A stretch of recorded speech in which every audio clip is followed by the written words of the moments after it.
Oke pemirsa, Anda masih tetap bersama Dialog Development dan Pak John Palinggi. Pak John Palinggi, kan Anda sekarang ini dipercaya oleh Universitas Mula Warman ya untuk merehabilitir kawasan Bukit Soeharto yang sudah hancur lebur berantakan karena komersialisasi yang demikian tinggi. Apakah Bapak ada kasus lain Pak yang menurut Bapak ini mencerminkan betapa bahayanya posisi kita di masa depan apabila perusahaan lingkungan ini terus berlanjut Pak?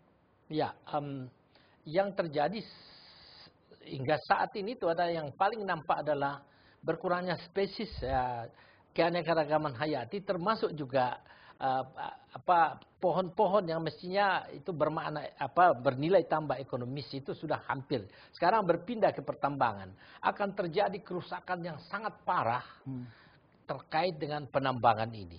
Baik yang diakibatkan oleh limbah cairnya maupun diakibatkan oleh pengerusakan lingkungan dengan rusaknya bentangan alam. Dan itu akan betul-betul akan membawa bencana bagi masyarakat, terutama banjir akan melanda keras sekali karena ada hal-hal seperti ini.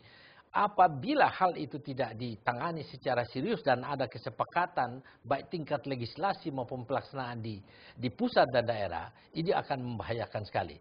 Sekarang itu contoh Unmul saja. Universitas Mula Warman itu diberikan 20.271 hektar.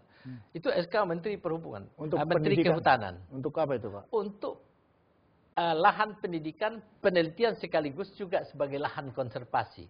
Tapi apa yang terjadi?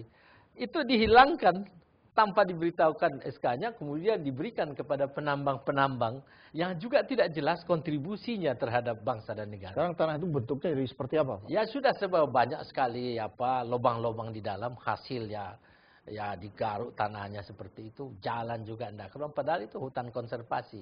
Di mana-mana hutan konservasi lindung itu dilakukan perambahan tanpa dilakukan tindakan-tindakan hukum.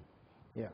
Kemudian kalau misalnya Pak kan juga ada cendekiawan yang mengusulkan agar pemerintah mendorong pusat maupun daerah mendorong pencetakan lahan-lahan pertanian yang baru gitu. Tidak hanya di Pulau Jawa tapi justru malah mereka ingin pengutamanya di luar Pulau Jawa seperti Sumatera, Kalimantan dan Papua. Tapi kenyataannya kan lahan pertanian makin sempit. Ini bagaimana ini Pak? Apa yang sesungguhnya terjadi dan apakah mungkin ide seperti ini dilaksanakan di masa mendatang? Pada dataran perencanaan kita memang kuat. Karena itu bermuara pada penyerapan anggaran yang tidak membawa makna. Dan itu terjadi. Isu sentral bahwa pembangunan kawasan timur itu sejak dulu.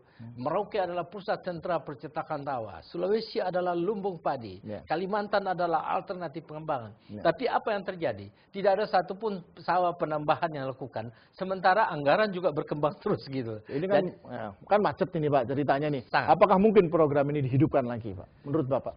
Bukan apa mungkin dihidupkan, harus dihidupkan karena bagaimana? Pertambahan penduduk kita itu yang setiap hari, setiap tahun bertambah 2,5 sampai 3%.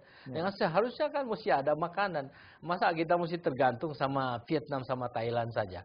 Itu sudah namanya bukan ketahanan pangan, tapi juga bisa mengakibatkan masalah besar bagi bangsa dan negara. Iya, dan ini karena itu menurut Bapak nih. Apa yang harus dilakukan oleh pemerintah pusat maupun daerah termasuk oleh Dewan Legislasi supaya program ini bisa menjadi kenyataan? Jadikan pengembangan agrobisnis, sektor pertanian adalah unggulan utama dalam rangka mengatasi masalah bangsa. Yang pertama, tetapkan semua lahan nganggur menjadi lahan pertanian yang di-backup dengan kebijakan pemerintah yang sangat kuat. Yang kedua, pengadaan bibit yang memang bibit unggul. Jangan bibit-bibit yang dibawa dari Tiongkok atau dibakar karena tidak ada manfaatnya. Ya seperti itu.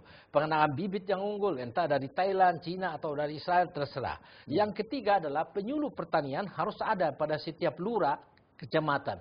Katanya 20 penyuluh pertanian tapi tidak ada sama sekali. Yang ketiga itu adalah penyiapan pupuk yang murah dan gampang didapat. Bagaimana mungkin petani itu susah mendapat pupuk kalau ada pupuk palsu? Yang keempat adalah sistem pengairan itu harus. Dan kelima adalah memberikan penghargaan prestasi bagi setiap bupati yang berprestasi meningkatkan pangan, anggarannya ditambah. Yang kedua diberikan insentif untuk disiarkan daerah percontohan seperti itu. Saya tertarik pada masalah sistem pengairan ini Pak, karena Indonesia ini menurut literatur yang pernah saya baca, ini sistem irigasinya paling lemah, termasuk paling lemah di seluruh dunia apabila dibandingkan dengan luas wilayah dan jumlah penduduk. Dan pertanyaan saya adalah bagaimana hal ini bisa terjadi gitu Pak? Ya, aspek hati. Ya. Pada saat kita membuat pengairan, tidak dilakukan penelitian yang memang memiliki dasar-dasar yang konkret dan bisa dipercaya untuk dilakukan pembangunan di wilayah itu. Terkadang kalau kita meresmikan satu pengairan, pada saat diresmikan, seminggu kemudian bukan air mengalir, tapi hanya batu dan lumpur. Ya, ada juga yang sebelum diresmikan bendungannya udah retak Pak. Ya, itu aspek moral Pak. Kita tidak bisa membangun bangsa dengan moral yang buruk. Kita mesti kokoh memelihara hati kita, baru kita juga bisa menciptakan sesuatu yang baik. Iya, itu betul sekali. Dan sekarang ini banyak upaya yang dilakukan, Pak, terutama melalui kerjasama internasional yang sekarang ini dikoordinir oleh FAO dan World Food Program di bawah PBB. Apakah hal ini akan ada manfaatnya, Pak? Kita tidak bisa melihat pohon, tetapi kita ingin melihat pohon bahwa ada buahnya. Buahnya pun harus diukur, mampu tidak dimakan atau tidak. Artinya apa? Kalau sesuatu uang kita lempar, manfaat yang membawa nilai tambah bagi bangsa dan negara itu ada tidak. Kita heboh berbicara anggaran, tapi tidak heboh dalam mencapai capaian-capaian dan sasaran strategis pengadaan pangan seperti itu. Iya, dan peran lembaga internasional bagaimana Pak dalam hal ini? Apakah betul bisa kita harapkan atau sebenarnya ini hanya ya pelengkap aja dari ginju politik atau apapun lah namanya? Saya sudah ikuti sejak tahun 78 ini masalah. Ya, sejak 78 kita heboh bekerja sama dengan bantuan luar negeri. Tapi kita tidak memiliki rasa tanggung jawab untuk mewujudkan hasil kerjasama itu adalah bagian yang membawa nilai tambah bagi generasi bangsa ini.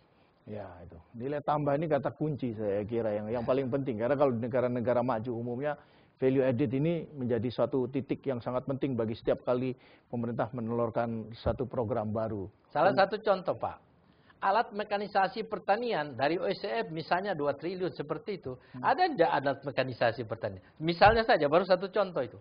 Ada mekanisasi. Semua orang memetik itu, mengeluarkan benih seperti itu. Ini semua dari penghinaan bagi petani sebetulnya. Dan tidak ada hasil pun yang bisa kita dapat. Ya, oke. Menarik sekali Pak apa yang Bapak ungkapkan ini. Saya harap akan bisa sangat bermanfaat bagi siapapun yang menyaksikan acara ini. Dan pemirsa, kita akan berjumpa lagi dalam Dialog Development episode berikutnya.